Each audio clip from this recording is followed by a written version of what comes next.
The old saying goes, when life gives you lemons, make lemonade. But what do you do when life gives you cancer? This is not a sob story, this is Stephen's story.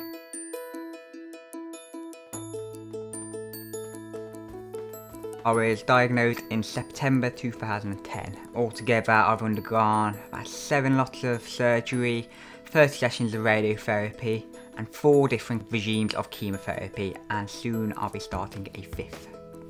The aim of Stephen's story is to spread as much positivity as possible, to show people what it's like to have something go wrong with your life but not to be defined by it. I think one of the things that Stephen always stresses is, I may have cancer, but cancer doesn't have me. It doesn't have to be about suffering. 1 week after the original operation to remove tumours from my bowel, and one day I was at the hospital, I ended up going to a fancy dress party. The surgeon gave me advice to go home, take it easy and basically do nothing. But I decided to go to this party dressed as a granny, in a wheelchair. And because of how much weight I'd lost and because of how thin and pale I was pretty convincing.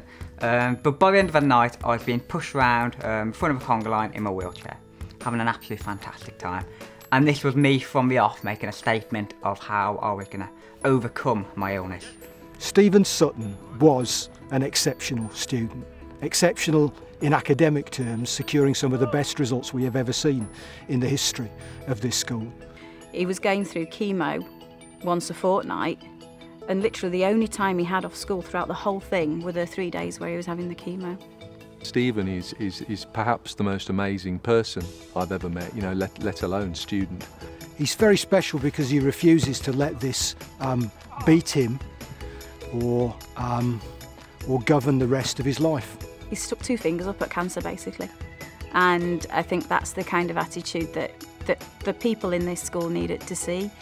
It's made lots of young people here think quite differently about the sorts of decisions they're making and how they need to make the best of their opportunities. In a weird way, I actually see my first cancer diagnosis as a good thing. It was a huge kick up the backside that gave me a lot of motivation for life. On 13th of January 2013, I made a Facebook page called Stephen's Story. On the page, I included a bucket list of 46 things I want to achieve in the near future. Some of the things on my bucket list include skydiving, crowd surf in a rubber dinghy, the drum in front of a huge crowd. I ended up doing this live at Wembley.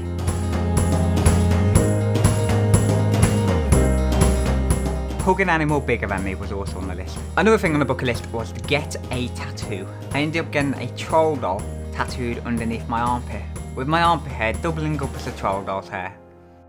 Since starting the bucket list, I've had people come up to me and offer to raise funds for me, i.e. for me personally, to go on a holiday or to tick off another item of a bucket list, but I've actually refused and decided to give the money to charity instead. I think when Stephen started his bucket list, we never expected it to go where it's gone, and the fact that he's inspired and motivated so many people. Stephen rang me up and decided that forget the bucket list, don't waste your efforts, let's singly focus on raising money. Since starting the bucket list, my life has changed completely. I'm now doing so many weird and wonderful things and so much more. The amount of opportunities I'm having chucked my way is absolutely immense, and the one thing I've really enjoyed is the fundraising and helping others, so that's the main thing I now want to concentrate on. I would say that anyone in the community would know who he is.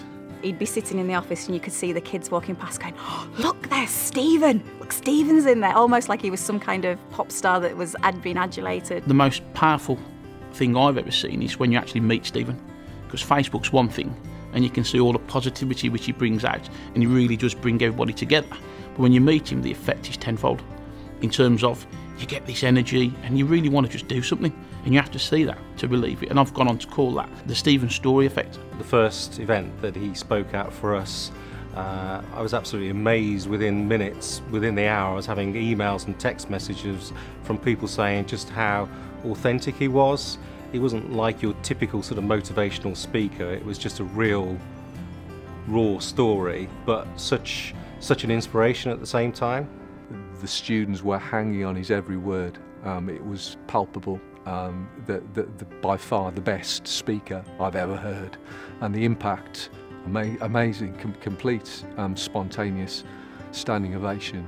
Everyone very, very moved and very proud to be associated with someone like that within their own community. And our next speaker is a teenager who knows really all too much about cancer. I am not going to tell you his story because he does it so well himself. Ladies and gentlemen, please give a very warm welcome for an amazing young man, Stephen Sutton. His focus and drive and passion and thirst for life, I just find absolutely staggering. And his desire, his genuine desire to help other people who are in difficult situations as well, is an absolute inspiration. I do not know how long I've got left to live. But one of the reasons for that is because I haven't asked. And that's because I don't see the point in measuring life in terms of time anymore. I would rather measure it in terms of what I actually achieve, I'd rather measure it in terms of making a difference, which I think is a much more valid and pragmatic measure. I don't want to be remembered as someone who didn't fulfil their potential. My original goal was to become a doctor and to help others that way. Unfortunately, my diagnosis means that I won't be able to fulfil that dream. However, my core purpose of helping others is still the same. You can't give me your time to make me live longer, but what I can try and do is to give you a bit of my motivation, to go out there and achieve something, to go out there and help others, to go out there and enjoy life, to continue the work of a foundation. And I'm going to say once more, to make a difference.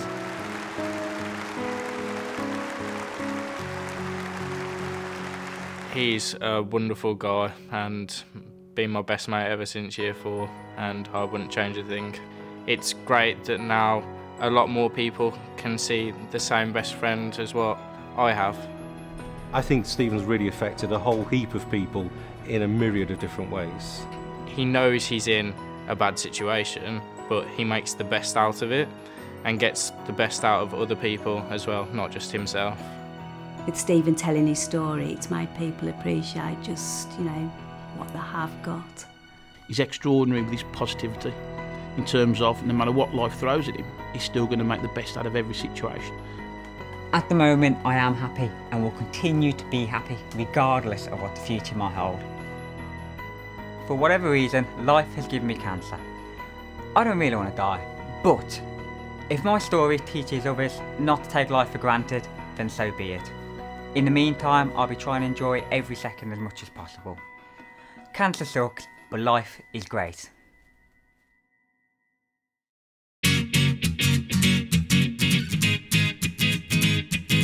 1, 2, 3, 4, get my shoes and out the door. 5, I'm alive. 6, 7, 8, feeling great. 9, gonna shine, life is good. I'm doing fine. 10, gonna do it right and do it again, yeah. I look into the sky with all the beautiful color, but there's more than just for me, so gonna share it with another. I got to show, to give, let out. I want to sing and shout. Take a look and see a beautiful morning that turns into a beautiful evening, and together make a beautiful life. And if you wanna see, then come along with me, that's right. And if you want a good tomorrow, it's pretty simple, got a final life to follow. And if you do, you have a future real bright. And it's a combination of consistency. Come on and say